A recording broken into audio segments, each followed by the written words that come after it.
Hello everyone. आज हम लोग पढ़ेंगे सॉलिड स्टेट का लेक्चर नंबर 3। इससे पिछले क्लास में हम लोग पढ़ चुके थे classification of unit cell on the basis of constituent particle, on the basis of position of constituent particle. आज हम उसी चीज़ को कंटिन्यू करेंगे। Means classification of unit cell का 2 बेसिस पढ़ना होता है क्लास 12 में। आज हम पढ़ेंगे दूसरा बेसिस। तो क्लासिफिकेशन ऑफ यूनिट सेल का दूसरा बेसिस है on the basis of dimension. Dimension के बेसिस पे, डायमेंशन यहाँ पे 2 चीज़ का डायमेंशन हम देखेंगे। जैसे ये अगर हमारा यूनिट सेल है, ये हमारा यूनिट सेल है सपोज। ऐसे भी क्लास 12 में हम लोग को क्यूबिक यूनिट सेल ही पढ़ना है। तो ये सब हम बताए थे, जो एज बताए थे, ये सब हमारा एज लेंथ है, जिसको ए बोलेंगे, स्मॉल बी बोलेंगे और स्मॉल सी बोलेंगे। एज लेंथ या एक्सियल लेंथ ही सबको बोलेंगे। और 2 एज के बीच का जो एंगल होगा, इसको हम लोग अल्फ़ा से, इसको बीटा से और इसको गामा से, ये सब एक्सियल एंगल है। तो एक्सियल लेंथ या एज लेंथ और एक्सियल एंगल के बीच में, एंगल के बेसिस पे हम यूनिट सेल को कैसे क्लासीफाई करेंगे। तो इस बेसिस पे 7 टाइप का यूनिट सेल्स है। हम चार्ट बना देते हैं, तुम देखना। यहाँ 4 टाइप का यूनिट सेल लिखा हुआ है on the basis of dimension. जो पहला यूनिट सेल है that is cubic unit cell. वैसा यूनिट सेल जिसमें एक्सियल लेंथ, मतलब तीनों का edge length that is axial length और एक्सियल एंगल, एक्सियल लेंथ सारे बराबर होंगे इक्वल लेंथ के, और जो एंगल होंगे वो सभी 90 डिग्री के होंगे। नेक्स्ट आता है टेट्रागोनल यूनिट सेल। वैसे यूनिट सेल जिसमें एक्सियल एंगल सब इक्वल होंगे 90 डिग्री के बराबर, लेकिन जो एक्सियल लेंथ होगा उसमें से ए और बी इक्वल होगा but not C is not equal. उसी टाइप में ऑर्थोरोम्बिक होगा, जिसमें एक्सियल एंगल फिर से सब इक्वल होगा, इसमें तीनों अनइक्वल होगा। 4 होगा रोम्बोहेड्रल, जिसमें एक्सियल एंगल जितने भी होंगे वो कोई भी 90 डिग्री नहीं होंगे और एक्सियल लेंथ जो है वो इक्वल होगा। कुल मिला के ये सब चार्ट तुमको याद करना पड़ेगा, इसका कोई उपाय नहीं है। ठीक है, लिखो पहले। नेक्स्ट टाइप है 5th नंबर में हेक्सागोनल। हेक्सागोनल में देखो एक्सियल एंगल है alpha beta 90 degree, gamma 120 degree होगा, और एक्सियल लेंथ में ए इक्वल टू बी होगा but not equal to c. इस टाइप का तुम मोनोक्लिनिक में भी a is not equal to b is not equal to c, और अल्फ़ा गामा 90 होगा but not beta equal to 90। और ट्राइक्लिनिक में ये तीनों अनइक्वल होगा और ये भी तीनों अनइक्वल है। मतलब ये 7 टाइप के तुम्हारे पास यूनिट सेल है डायमेंशन के बेसिस पे, जिसमें से सबसे मोस्ट सिमेट्रिकल अगर हम यूनिट सेल का बात करें तो वो क्यूबिक यूनिट सेल है, क्योंकि उसमें एक्सियल लेंथ और एक्सियल एंगल दोनों क्या है, सब इक्वल है। Axial length means a equal to b equal to c था, और एंगल में alpha equal to beta equal to gamma वो भी इक्वल था, दैट इज़ 90 डिग्री। लेकिन अगर मोस्ट अनसिमेट्रिकल यूनिट सेल इसमें बोले इस बेसिस पे, डायमेंशन के बेसिस पे, तो हमारा ट्राइक्लिनिक हो जाएगा। ट्राइक्लिनिक में तुम देखोगे ये भी अनइक्वल है और एंगल भी सारे अनइक्वल है। जल्दी से नोट कीजिए। नाउ हम पढ़ते हैं अब नेक्स्ट टॉपिक जो हमारा है वो है contribution of atom in a unit cell. Means क्या हुआ कि अगर ये हमारा क्यूबिक यूनिट सेल है और इसमें सपोज कोई एटम है प्रेजेंट, मान लो कॉर्नर में, तो इस एटम का कितना भाग इस यूनिट सेल का हिस्सा हुआ। देखो इस यूनिट सेल का कितना पार्ट ये एटम ने ऑक्यूपाई किया। तो ये इतना पार्ट तुम देख रहे हो। अगर हम इसको 3 डायमेंशनल में दिखाएंगे तो तुमको पता चलेगा कि इसका, इस एटम का 1/8 पार्ट इस यूनिट सेल ने ऑक्यूपाई किया है। तो इसी बेसिस पे अगर कोई एटम फेस में है, समझो अगर मेरा ये फेस है, सपोज यूनिट सेल का एक फेस है, तो कोई एटम अगर फेस सेंटर में है तो इसका आधा पार्ट इधर निकला हुआ होगा और आधा इधर पीछे साइड, तो यूनिट सेल इनर वाला पार्ट हुआ। तो यूनिट सेल में उसका कंट्रीब्यूशन कितना होगा, हाफ ना। तो वही नेक्स्ट टॉपिक हमारा है contribution by atom in a unit cell. तो ये तुमको याद रख लेना होगा कि क्योंकि ये कंप्लीट तरीके से 3 डायमेंशनल है, जिसको इस बोर्ड में 2 डायमेंशनल बोर्ड में बताना थोड़ा सा मुश्किल है। तो वही हम बता रहे हैं, लिख दे रहे हैं, इसको याद रखना है। पहला contribution by atom present in या present at corner of unit cell. जब कॉर्नर में प्रेजेंट होगा तो उसका 1/8 पार्ट प्रेजेंट होगा यूनिट सेल का। Second, contribution by atom at face center. जब वो फेस सेंटर में होगा तो उस समय face center of unit cell में होगा तो उस समय इसका कंट्रीब्यूशन कितना होगा, 1/2। अगर एटम बॉडी सेंटर में है, contribution by atom eight body centre, तो इसका कंट्रीब्यूशन 1। पूरा होल बॉडी में एटम प्रेजेंट है, मतलब पूरा होल एटम उस यूनिट सेल का पार्ट है, तो 1 होगा। उसी टाइप में अगर कोई एज सेंटर में, पिछला क्लास हम बताए थे, पिछला लेक्चर में हम पढ़ाए हैं कि contribution by atom at edge centre ये होता है 1/4। इसको सिर्फ मेमोराइज कर लेना है, इतना इनफ है।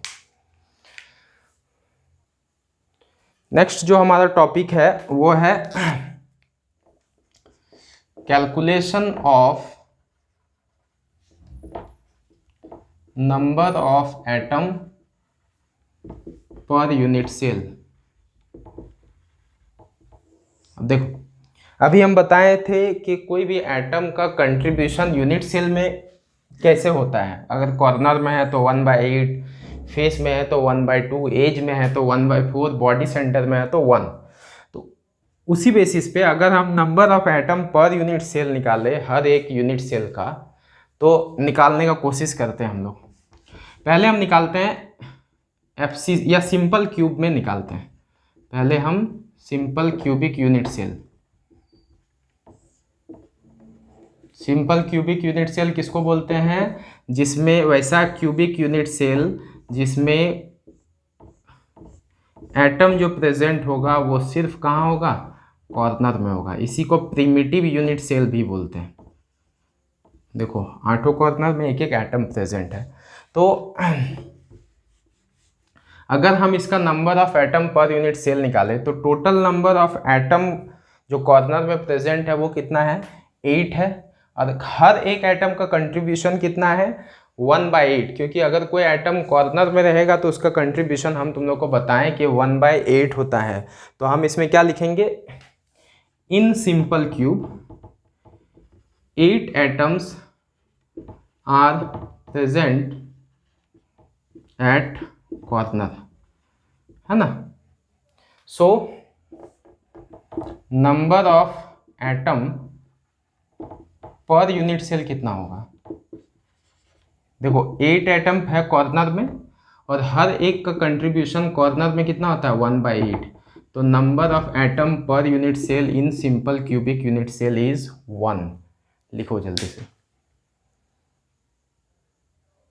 दूसरा है FCC, that is face centred cubic unit cell. किसको बोलते थे, वैसा यूनिट सेल जिसमें 8 एटम प्रेजेंट होगा एट कॉर्नर। पहले हम दिखाते हैं कॉर्नर में,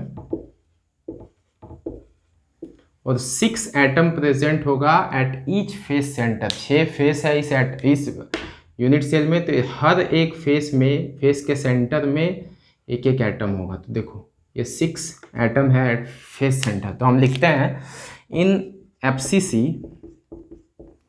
8 atoms are present at corner and 6 atoms are present at face center।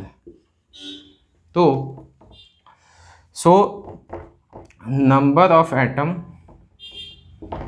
पर यूनिट सेल क्या होगा इन एफसीसी, तो 8 एटम है कॉर्नर में, हर एक एटम का कॉर्नर में कंट्रीब्यूशन होता है 1/8 प्लस 6 एटम है फेस में, 6 कंट्रीब्यूशन फेस में जब एटम प्रेजेंट होगा तो 1/2 हम अभी लिखवाए थे। तो क्या होगा, ये कैंसिल होगा 3 और ये 1 होगा, means number of atom per unit cell in FCC are 4। लिखो। थर्ड है हमारा body centred cubic unit cell. Body centred cubic unit cell किसको बोलते हैं, तो वैसा यूनिट सेल जिसमें 8 एटम प्रेजेंट होगा एट कॉर्नर में,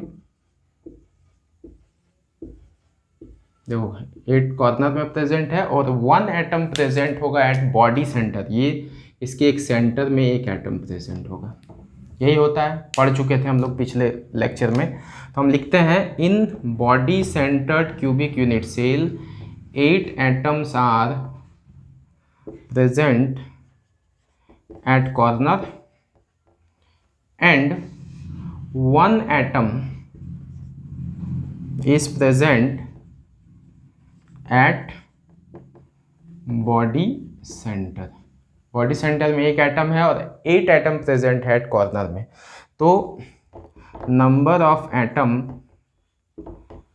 पर यूनिट सेल क्या होगा, तो 8 एटम है कॉर्नर में, कंट्रीब्यूशन कॉर्नर के एटम का 1/8, 1 एटम प्रेजेंट है एट बॉडी सेंटर और बॉडी सेंटर का कंट्रीब्यूशन है 1।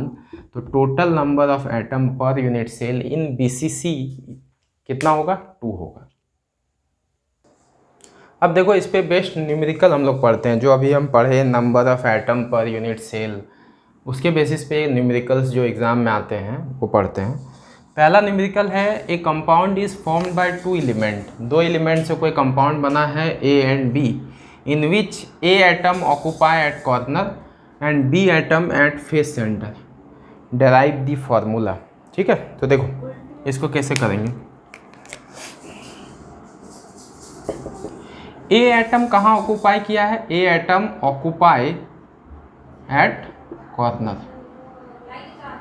ठीक है, तो number of A atom in unit cell, unit cell में उस एटम का नंबर निकालना है।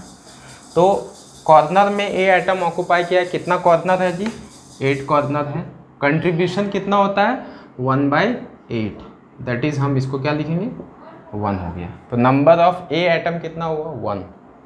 उसी टाइप में बी एटम कहाँ ऑक्यूपाई किया है, फेस सेंटर में।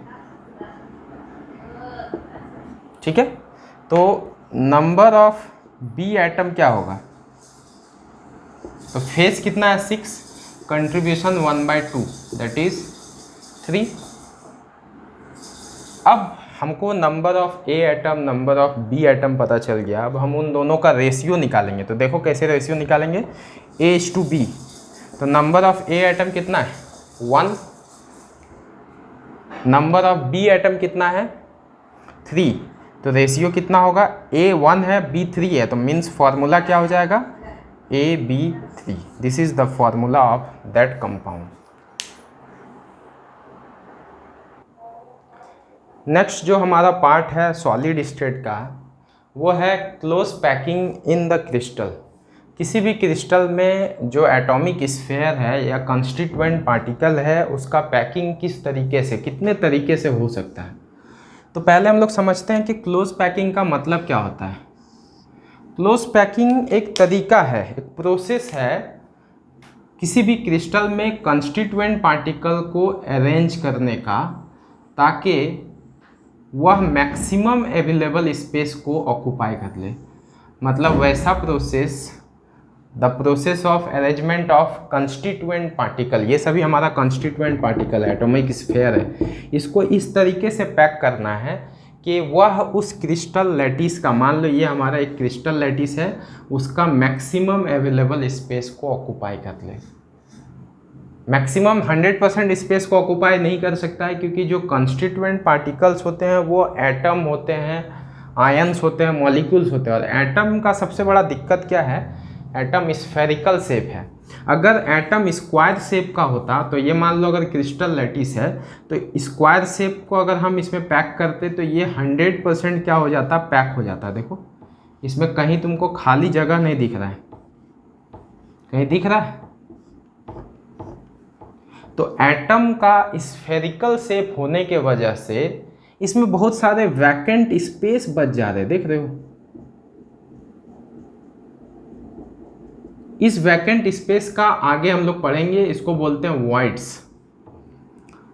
तो क्लोज पैकिंग का मतलब क्या हुआ कि किसी भी क्रिस्टल में कंस्टिट्यूएंट पार्टिकल को इस तरीके से अरेंज करो कि वह मैक्सिमम अवेलेबल स्पेस को ऑक्यूपाई कर ले।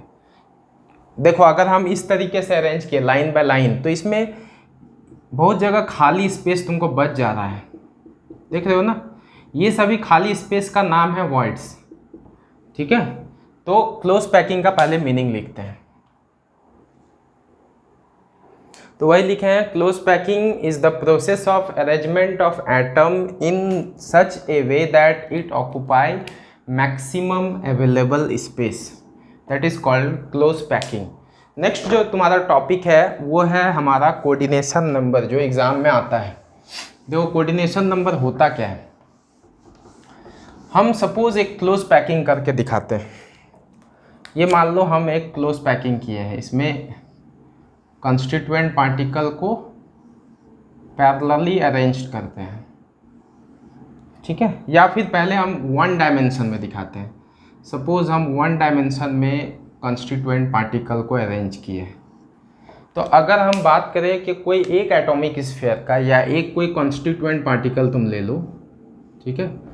इसका कितना नियरेस्ट नेबर है, इससे सटा हुआ कितना कंस्टिट्यूएंट पार्टिकल है, तो एक ये सटा हुआ है, एक ये।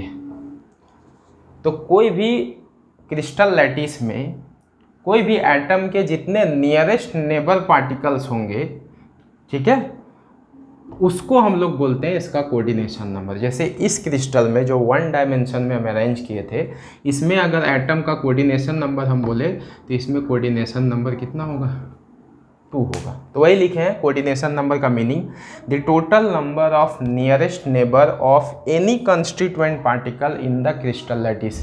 किसी भी क्रिस्टल लैटिस में कोई भी एटम का, कोई भी कंस्टिट्यूएंट पार्टिकल का कितने नियरेस्ट नेबर है, उससे सटे हुए कितने एटम है, that is called coordination number. लिखो जल्दी से।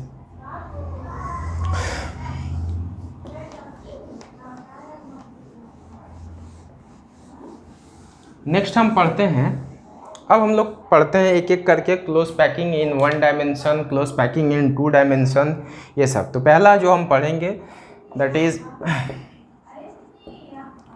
Close packing in 1 dimension. इसमें कुछ लिखने का नहीं है, बस समझने का है। इसका सिर्फ कोऑर्डिनेशन नंबर तुमसे पूछा जा सकता है। तो क्लोज पैकिंग इन 1 डायमेंशन जो हम ऊपर में दिखाए हैं यही है कि कोई भी वो एक डायरेक्शन में, जैसे ये एक्स एक्सिस में हम क्लोज पैकिंग किए हैं, एटॉमिक स्फीयर को अरेंज किए हैं ताकि वो मैक्सिमम अवेलेबल स्पेस को ऑक्यूपाई करें। तो जब इस तरीके से हम अरेंज करते हैं that is called close packing in 1 dimension. और इसके केस में कोऑर्डिनेशन नंबर कितना होता है, 2 होता है। तो इससे ज़्यादा कुछ नहीं करना है, आगे हम लोग पैकिंग एफिशिएंसी पढ़ेंगे, उसमें और आगे इसका बात करेंगे। तो पहला क्लोज पैकिंग इन 1 डायमेंशन, इसमें कुछ नहीं लिखवा रहे हैं हम, बस इसको समझना है और इसका कोऑर्डिनेशन नंबर याद रखना है। नेक्स्ट आता है सेकंड जो आएगा वो होगा क्लोज पैकिंग इन 2 डायमेंशन। तो 2 डायमेंशन का 2 तरीका होगा, हाँ। 2 डायमेंशन में देखो पहला क्या हो सकता है, सेकंड हम क्या लिख रहे हैं, close packing in 2 dimension, 2D में। तो इसमें 2 तरीका हो सकता है। देखो क्या हो सकता है, एक बार क्या किए हम कंस्टिट्यूएंट पार्टिकल को एक दूसरे के पैरेलल अरेंज किए,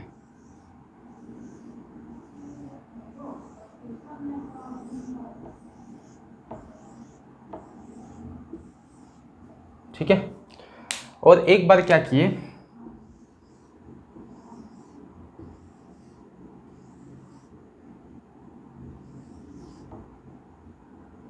ये एक लेयर हुआ और दूसरा लेयर का स्फीयर इन दो एटम के बीच में होगा।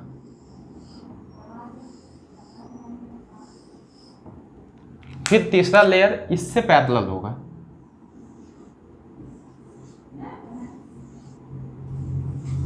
ऐसे। फिर मतलब अगर हम इसका बात करें, ये लेयर ए है तो ये बी है, ये ए है, फिर इसके बाद क्या होगा, इन दोनों दो स्फीयर के बीच में होगा। इसमें क्या है देखो, ए है, ए है, ये ए है।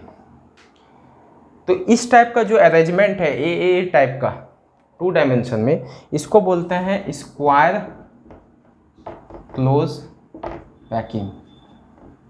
और ये जो 2 डायमेंशन में ए बी टाइप का अरेंजमेंट है, इसको बोलते हैं हेक्सागोनल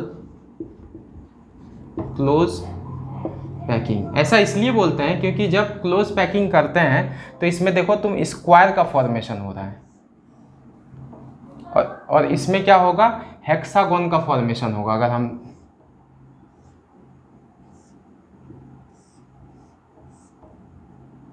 इस तरीके से बनाएं तो हेक्सागोन का मतलब इसमें कोऑर्डिनेशन नंबर अगर तुम देखो, इससे सटे हुए टोटल 6 एटम तुमको मिलेंगे। मतलब इस केस में कोऑर्डिनेशन नंबर 6 होगा, और इसके केस में एक स्फीयर से सटा हुआ, जैसे अगर यही स्फीयर का बात करें तो इससे सटा हुआ टोटल 4 एटम होगा। मतलब कोऑर्डिनेशन नंबर इसमें कितना होगा, 4 होगा। जल्दी से लिखो।